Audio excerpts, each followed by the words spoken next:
నిశానా చెడిపేస్తామని అసాధ్యం కాదు. తెలంగాణ అనగానే పక్కన కేసీఆర్ గోడ కనిపిస్తూనే ఉంటుంది. అది ఎవరు విడదీయరాని అనుబంధం, విడదీయరాని శాశ్వతంగా సూర్యచంద్రులు ఉన్నంతకాలం కేసీఆర్ గారితో తెలంగాణలో ఉంటుంది. అది ఎవరు కాదని నేను సత్యం. ఎందుకంటే చాలా మంది మాట్లాడుతున్నారు, ఈరోజు మాట్లాడుతున్న వాళ్ళు చాలా మంది కూడా ఉద్యమంలో లేని వాళ్ళు రకరకాల మాటలు మాట్లాడుతున్నారు కేసీఆర్ గారు.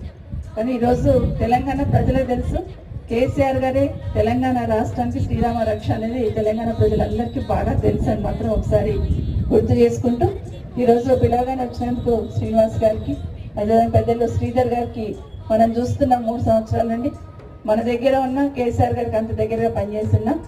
తను మామూలుగా ఒక చిన్న కార్యకర్తలాగానే టెన్షన్కి వచ్చి వచ్చిన వాళ్ళు. మన గవర్నమెంట్ రాగానే, కొత్తగా కాంగ్రెస్ గవర్నమెంట్ రాగానే తను రిజైన్ ఇవ్వమని ఎవరు అడగకపోయినా తను పదవికి ఇమీడియట్గా రిజైన్ ఇచ్చేసి వచ్చున్నారు. ఎందుకంటే ఎవరు అడగాల్సిన అవసరం లేదు.